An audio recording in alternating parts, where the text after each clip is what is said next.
I had Chinese before, so I figured, instead of eating the cookie then, I wanted to share my fortune with you. So let's see what's into my future here. So this is an official reading. Good crunch to it. It is actually completely empty. No fortune.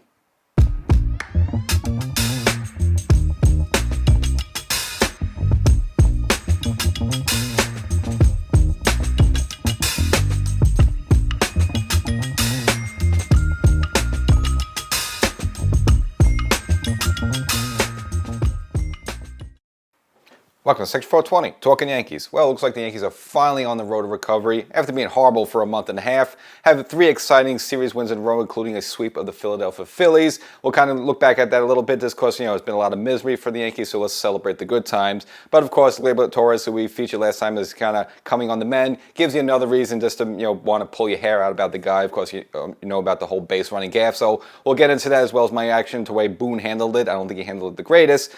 But again, a lot of good stuff in this episode. We'll also look back at, some of the fallback from the trade deadline. Kind of last episode was sort of right at the trade deadline, but a lot of good positives after this, mainly Mark Leiter Jr. I know Jazz has been getting all the fanfare, but Mark Leiter, so far for the Yankees, has kind of been a gem out of the bullpen. We'll kind of highlight that, as well as look at Nestor Cortez, who also might have been shipped out if Jack Flaherty would have come in here, and we'll kind of also recap why Flaherty didn't ultimately come here to the Yankees, even though it was kind of mentioned there. And of course, we have Anthony Rizzo on the mend there. Now, of course, we have Ben Rice at first base there, so what's going to happen with Rizzo and Rice, we'll kind of compare and kind of give you my take on the whole thing. So a lot of good stuff for you in this episode, mostly positive. After a month and a half of miserable Yankee baseball, we have some now positive Yankee baseball to talk about there. So good stuff for you there. So, but before we get started, make sure that there's the audio podcast version of the show. So wherever you get your favorite podcast, look for Section 420 Talkin Yankees, the podcast, subscribe, and of course here on YouTube, you should have done it a long time ago, but if you haven't, I'll forgive you. Do it now, subscribe, get notified, new content go up. And if you happen to be watching on television and you're kind of empty-handed there, you need a podcast, you need a YouTube channel to follow,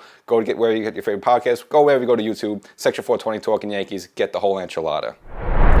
Well, if you remember towards the beginning of the season, kind of way back when, it seems like eons ago, the thing that the Yankees were doing pretty much handily was winning series. Not always sweeping them, but winning series. And of course, when the Yankees had that big bump in the road, that big pothole in the road, which was kind of mid-June through the rest of June and almost all of July there, the Yankees weren't winning series in a row. Well, it seemed like the Yankees now have turned the corner there just around the trade deadline. So I don't say it's all because of the trade deadline move, but it just seems like after that series at home against the Mets, when the Yankees supposedly were angry at themselves, well, maybe they were, and maybe they finally whipped themselves into shape. In addition to Brian Cashman making the trade and bringing the new pieces in there, go a stretch of 9 games where they go 7-2, win 3 series in a row, which included the Boston series, and that was that great Saturday night game, that extra inning game the Yankees were able to get there, and then they move on to the Phillies, sweep the Phillies. Now I know the Phillies weren't actually playing their greatest coming in, but still one of the better teams in baseball there. And of course, that second game as well, another thrilling, exciting 12-inning, extra inning game for the Yankees where they come out with a 7-6 win there. And of course, then get the sweep in the final game. Even, DJ LeMahieu of all people hitting a grand slam and responsible for all 6 runs of that game. So when you have DJ LeMahieu sparking off like that, that's actually a good sign for the Yankees.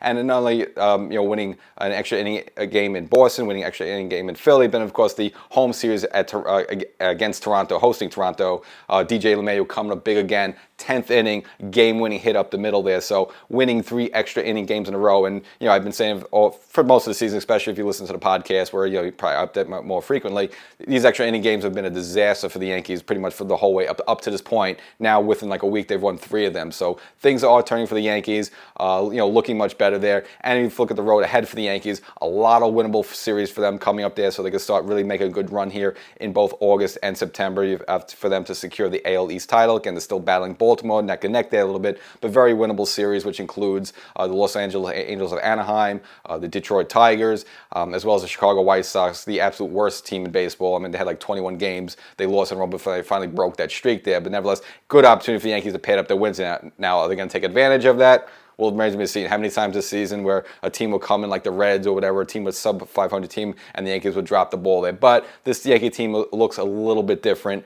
And of course, you got a major piece back in the Philadelphia series, and that would be Giancarlo Stanton. Again, he really hasn't taken off yet, but still, just the fact that he's back, and again, the team seems to come together. And Judge is kind of, I'm gonna say Judge was sputtering a little bit in July, and then he kind of looked, again, he was still awesome for the Yankees, but it seems like he's turned it back on again.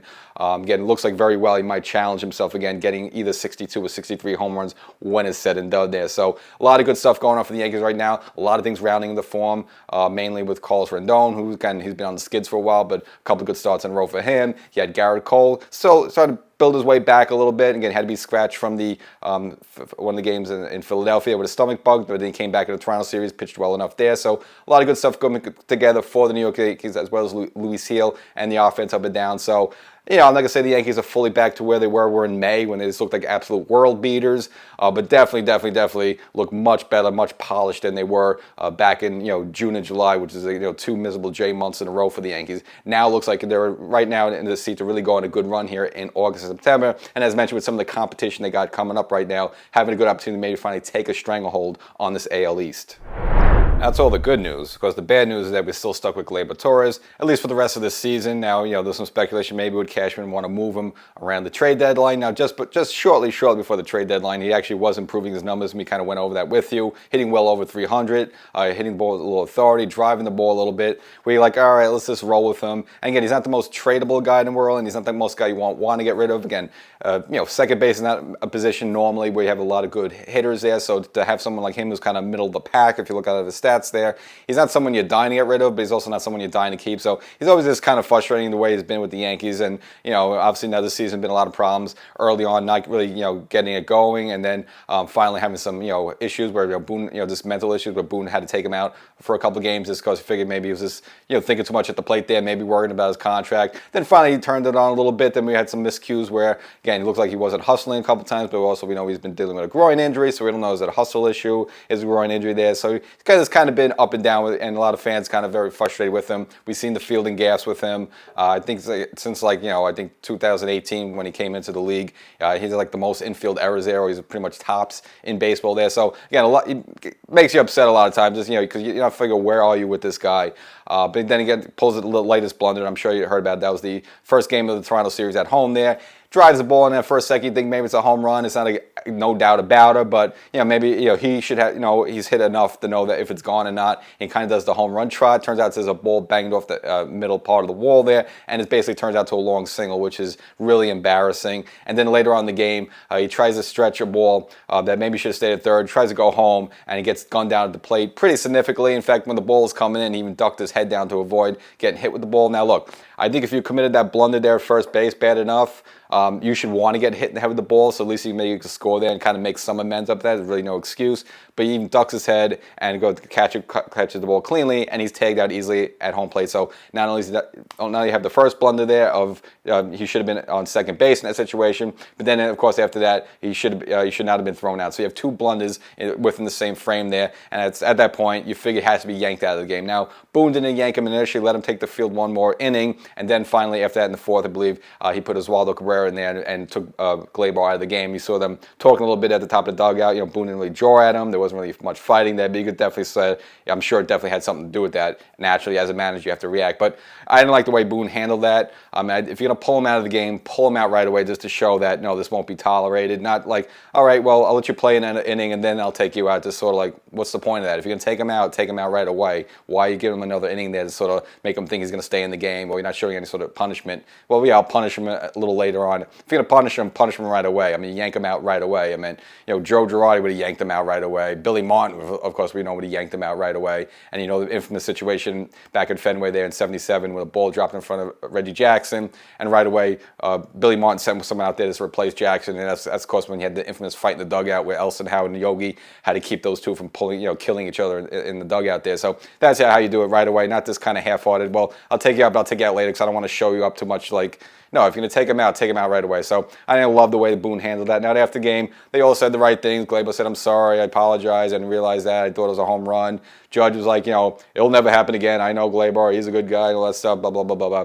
And then, of course, if you want to punish him, at least bench him the next game just to show a little, but instead he actually has Gleyber in the very next game there. So what do? You punished him for 6 innings there for not hustling a ball out of the box there. So did not like at all the way Boone handled it. Now, could he have been a little bit more feisty about it? Yes, but my whole take on the thing is that, as we all know, there's no way Gleyber is back here next year. I think Boone knows that. Gleyber knows that. I think everyone knows that. So is it worth having a big dramatic fight, make a whole thing out of it? Maybe not. The team's playing better right now.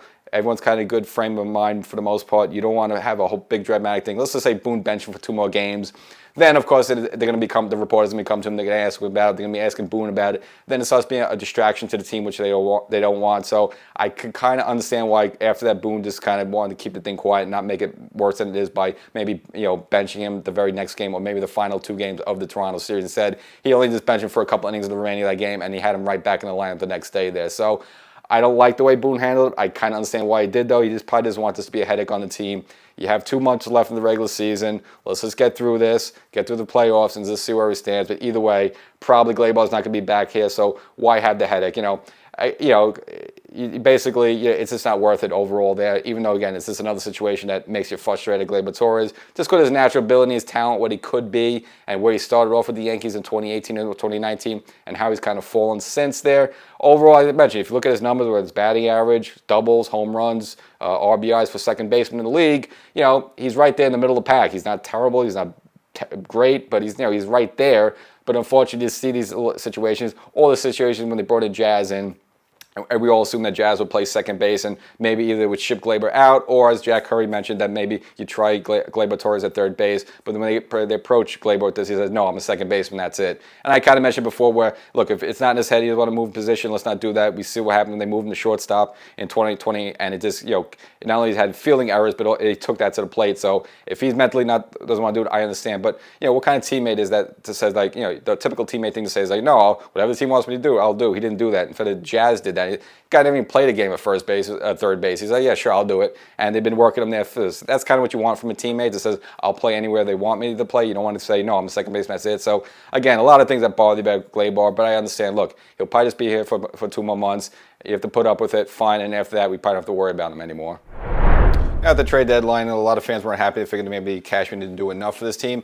I kind of gave him like a B to B plus. I mean, maybe a solid B is fair there. I thought it did enough there. Now, they were also talking about bringing a starter, and that would be Jack Flaherty from the Detroit Tigers. Ultimately didn't. He would go to the Dodgers there. And people figured if they could have bought him, then maybe that would have been more of an A move for the Yankees. Now, it turns out afterwards, we didn't really know why, but it looks like Cashman kind of pulled out from having interest with him. Looks like it's had some medical reports earlier this season of a bad back there. And I guess Cashman wanted to take the risk of bringing in an injured starter. We've seen that in the past. So if that's the case, then I'm okay with it totally with Cashman. We've been burnt in the past, and we go back to the 2022 deadline. A little before the deadline, they bring in Andrew Benintendi, and then he ends up had a little tear in his wrist there. We lose him for the whole season. Then they bring in Frankie Montas in here, and he basically has a bum shoulder. You get like 1 or 2 starts out of him. You have to shut him down. He made like 1 postseason appearance, and of course of that, comes back the next year after having Tommy John surgery, or some sort of his regular shoulder surgery, and basically just made like 1 start for the Yankees late in the season there. So that was a total bust. And of course Scott Efros, who's working his way back now. Remember, we originally got him in 2022. Pitched for like 2 weeks, and then he needed to be shut down with Tommy John surgery. So Cashman's been burned a lot. And it's figured they have starters that come in there, something like for Sonny Gray, for example, who I can see like Jack Flaherty and Sonny Gray almost the same ballpark, just coming in here, maybe just being a little bit starry-eyed, or just maybe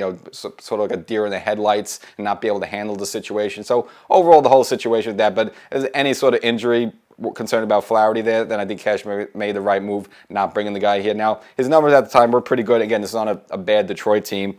He was 7-5 with a 2.95 ERA. And now he got sent to the Dodgers. He made 1 start with the Dodgers so far. The first one was pretty good. Went 6 innings, no earned runs there, and won the game there. So again, his first start with the Dodgers pretty good, but again, that's 1 start there. But if you told me Cashman had any sort of were concerned about this guy having a bad back, then I'm okay with him not bringing him in. And again, yeah, sure. It'd be nice to have a good quality starter to add to the rotation there. But I don't think the Yankees are in dire need of it. Of course, you have Garrett Cole there. Rendon's been pitching better lately. Luis Gil's been pitching better lately, even though he's going to be, he's going to be limited with his innings just because he's a rookie doing this for the first time. I know Stroman's been struggling a little bit in the second half of the season. That's kind of been the page on him, his Cole career. So he's kind of living up to right now. And then Nestor Cortez, I'll kind of discuss a little bit. Again, he's not having the greatest of seasons, and kind of that magic Nestor had maybe about 2 seasons or 3 seasons ago. We kind of be a fan favorite there, and a bit of almost like a mascot for the team. Seems like that Nestor Cortez isn't around anymore, but still, if you have him as a 5th starter, it's not terrible. So again, I don't think Cashman had to make a move there, but again, if it had to do with the bad back there, then I think Cashman made the right call. Of course, if Cashmere would have, had Flaherty come in here, then someone had to be sent out. And it seems like rumors are that Nestor Cortez might have been available at the trade deadline. Now, we don't know if that's official or not, but assuming if they would have brought him in, you have to, ship someone out. You're not going to get rid of Luis Heel, of course, like that. And of course, Marcus Stroman making money. No one's going to want to trade for him there. So it looks like Nestor would have been the odd man out there. Now, look, he's had a bit of a bizarre season. As mentioned before, maybe that magic he had a couple of years ago has kind of waned. Unfortunately, last year, 2023, wasn't good for him. Seemed like he was really having, he was injured pretty much the entire way there. Eventually, having to shut him down. And, even though he's come back this season, he's been okay. He's been healthy for the most part. Really doesn't have that kind of that Nestor magic we used to see. He still does the Bugs Bunny wind up once in a while, which is humorous. And again, he's a likable guy. But again, he's just, you look at his record right now, 5-9. The ERA 4.16 there. And if you look at his strikeout ability, he has 122 strikeouts in 129 innings. So a little less than a strikeout per inning, which again, overall is okay number. He's not been garbage. And again, he's just had a bizarre season. He only has like one road win, and that was because the final game there against Philadelphia. Got staked to a 4-0 lead there, and again, the team actually came back. Luckily, the Yankees, just able to edge out that final game 6-5 there. Otherwise, that would probably have been another win he would not have had on the road. But overall, you look at the 5-9 record. I mean, he should be much better than that. But he's also had some losses this season where it wasn't his fault, where he only gave up 2 or 3 runs, and again, the offense wouldn't help him out there, give him any support there. So he's also had some hard luck losses as well there. But I get to see him. It's not the same Nestor as a couple of seasons ago. I don't know, if that guy will ever come back. Now, in terms of being a tradable play, I guess, he would be appetizing for a lot of teams, mainly because he is under control. So next year, it's an arbitration year for him, but you still have him under control. So let's say a move would have been made for him. You would have him for the rest of this season and of all of 2025 there. So you can understand why teams would take an interest in him. And again, he's not like an ace. He's not a type flight starter. Now, he kind of was that in that neighborhood for the Yankees about 2 or 3 years ago. But again, it seems like those days are done with Nestor. He doesn't really give the length, really. He's barely able to go 4 or 5 innings anymore. So, we'll just see. I'm sure the Yankees will roll with him probably for another season. But you also have Clark Schmidt working his way back. Again, he's been out for a while, but he's finally started throwing batting practice. And at least the word from both Schmidt and Boone is that they are building him up to be a starter when he does come back. So possibly he's going to bump someone in the rotation. Maybe the Yankees, as I kind of mentioned at the beginning of the season, maybe the Yankees go with a 6-man rotation for a number of reasons. You give some rest to someone like Rendon for a little bit, or Stroman, or even Garrett Cole. So you have or Luis Heel, as I mentioned before, hasn't done a full major league season as a major league level player there. So maybe if you go to 6-man rotation, gives everyone a little bit of break, which towards the end of the year, some players are going to get a little tired out a little bit, so maybe just give an extra day or 2 there might help there. So we'll see. It remains to be seen there. Now, look, if you have like a healthy Nestor and a healthy Clark Schmidt, even though Schmidt wants to be a starter there, I think you still give the nod to Nestor. You don't have Nestor coming out of the bullpen. That'd be a big fall for him. What Nestor's accomplished, at least to his point, I think he deserves a spot in the rotation as long as he's decent and can give you good quality starts there. So if Schmidt does come back, I can see him more being thrown into a bullpen role there. Something that the Yankees have used to him in the past there, so I think he can handle it. Again, if that's the case with Schmidt's back in time. And at the top of the rotation, of course, we have Garrett Cole. Now, I mentioned before he had to be taken out of the second Philly game there, just because he had a bit of a stomach bug, and he kind of felt like his body was kind of beat up and wound down a little bit, but yeah, it was probably because of the bug. Now, he did come back in the final Toronto game there, gave the Yankees a quality start, so in 5 2/3 innings, only gave 2 earned runs, but had 4 strikeouts. And overall, look at Garrett Cole again. He had this weird season. Obviously, didn't start till July because he had the recouping from the pinch nerve and the issue he had there. But the upside for Cole there overall, that he really hasn't taken off yet. I mean, it still seems like he's almost in spring training, April mode there. So you still have a lot. There's a lot of upside to Garrett Cole. Just as the reigning AL Cy Young Award winner there, you assume he's going to have he's going to hit a hot streak at some point, and this is all good news for the Yankees because, again, he hasn't thrown many innings this season just because he got a very late start to it, so now the Yankees could ride him a little bit more in these final 2 months of the season and even into October, so whether that's, maybe go on 3 days rest if they happen to get into a playoff series there, you'll probably be able to, use him a little bit more hard in that situation versus traditionally where you have a starter go throw 220 innings and then you got to baby him in September and October to sort of nurture their arm for the playoffs. Well, here with Garrett Cole, since he hasn't thrown pretty much he hasn't thrown any pitches in April, May, and June.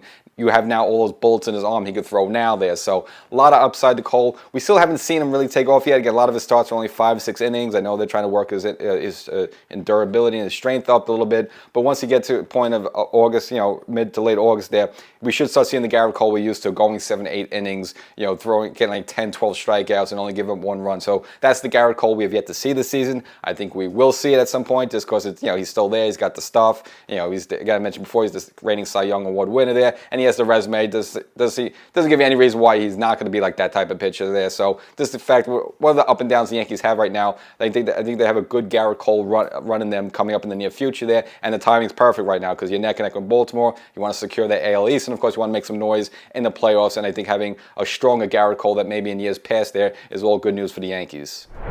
In addition to Clark Schmidt working his way back, if you remember this guy, from not too long ago, Anthony Rizzo, of course, been out for a while with the fracture in his arm, also working his way back. Now it's going to be kind of interesting. Of course, we have Ben Rice there at first base, manning the field there. Now, overall, he's been great. I mean, just in terms of overall, you expect us to get a guy from the minors to really fill in there. And, it's basically him being there caused Cashman not to have to make a trade deadline move, so that's been positive there. But of course, now when Rizzo comes back, what do? Now Rizzo's the veteran. He has the resume. You're paying him $20 million. I mean, you're not going to have a guy, making $20 million sit on the bench there. But of course, what's important is who's going to help the team win there. So it's going to be an interesting decision when Boone makes when he comes back. But if you want to just compare their numbers, and of course now again Rizzo's played more, had more at bats than Rice. So is it a fair comparison? But again, we'll go over the numbers there just to see, at least what they've done up to this point of the season. Now Rice has had 120 at bats. Hitting a even 200 batting average there. Now, it's kind of weird looking at that because with the number of bats, I don't think you really weigh too much on batting average just yet there. So batting average doesn't mean as much as someone who's had a lot more. If you have a lot more at bats and you're hitting 200, then it's a problem. It's still a kind of bit of smallish sample size to really judge him on. Is he really 200 hit? Probably not. He's probably a little bit better than that. But again, he is hitting even 200 at this point there. Has 7 home runs. Of course, we know 3 of those was one game against the Boston Red Sox. We remember that. But overall, he does have 7 home runs and 22 RBIs and an OPS.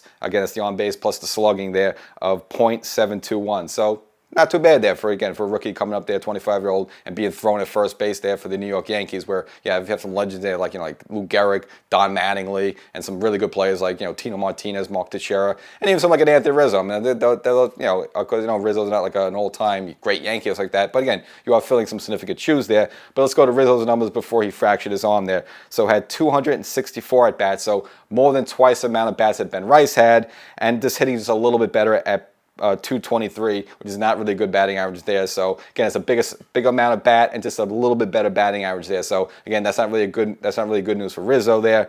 Just has the 8 home runs, so just has 1 more home run than Ben Rice. So again, he had twice the amount of at bats than Ben Rice, but only has 1 more home run to show for it, which isn't great news for him. And then RBIs has 28 compared to Rice's 22. Again, he's had twice as amount of at-bats, but only has 6 more RBIs than Ben Rice. So again, that doesn't spell well for him. And if you look at his OPS, it's less. It's .630. So he's about 90% lower than Ben Rice. So if you want to talk about production and hitting right now, Ben Rice would be the smart move to make. Defense is about, I guess, even I thought maybe Rizzo, you say, might be the better glove there just because he has the resume. And again, traditionally, you want a left-handed person to be a first baseman just for a defensive person. This way, your body angles where the ball comes there. So in terms of defense, maybe I'll give Rizzo the edge there. But if you want in terms of hitting production, what's kind of on here in 2024, Ben Rice has been the better player there. But again, Rizzo's making the money there, so because that's always going to be a determining factor. Plus, he's the veteran. He has the resume. So more than likely, if he's back and healthy, he has to earn it. He has to prove it, unless he's just terrible when he does come back there. He'll probably take the job back from Ben Rice, and then Ben Rice will be relegated to the bench. Now, it's not barely bad news for the Yankees. And then the Yankee bench hasn't been terrific over this the past couple of seasons. The Yankees bench hasn't been that terrific. They don't have many guys to come off. So even if a guy like him could come off, we know what his ability is with the strike zone there. He has a good eye at the plate. So if you want someone to just get off the bench, you either get you a hit or just get you a walk to get someone on the base there, and then you can get a pinch runner to run around the bases for him. I think at least Ben Rice will have a purpose for the team there. Now, as for Rizzo, after this season, like Gleyber Torres, I think he's gone. He's signed through this season. Now that there's a team option for 2025, I can't see any way possible that the Yankees would pick up that option for next year with him. Not that he's been bad, but again, he's just had a lot of bad luck with these injuries. We know it last season. He had the collision at first base with Fernando Tatis Jr. Now, it took the Yankees almost 2 months to realize he had a concussion, which is insane. But obviously, his production dropped mightily after that. Got off to a decent start this season, but then kind of just really nosedived. And it really had nothing to do with injury, unless you could say that it has any sort of anything to do with the concussion from last year that still carried over, maybe, but his numbers dropped mightily there. Never really got to go, and then of course had the bad situation where he fractured his arm in that game against Boston, and he's been out there. So again, Rizzo's production hasn't been good there. So, but of course with the money he makes, I get to see they'll probably, when he comes back, if he's at least competent, they'll put him there. But after the season, I can't see why the Yankees would want to bring him back. First of all, it costs probably about $20 million. And again, his production has not been good. And plus now you got Ben Rice there who, for the time he's been in, he's been decent for the Yankees. It looks like he can command a position. He can handle it. And again, his offense, at least if you want to talk about 2024, in terms of at-bats each, he's been more productive for the Yankees. So Ben Rice is probably the future. But again, they'll probably ride Rizzo at least through October, and we'll see what happens.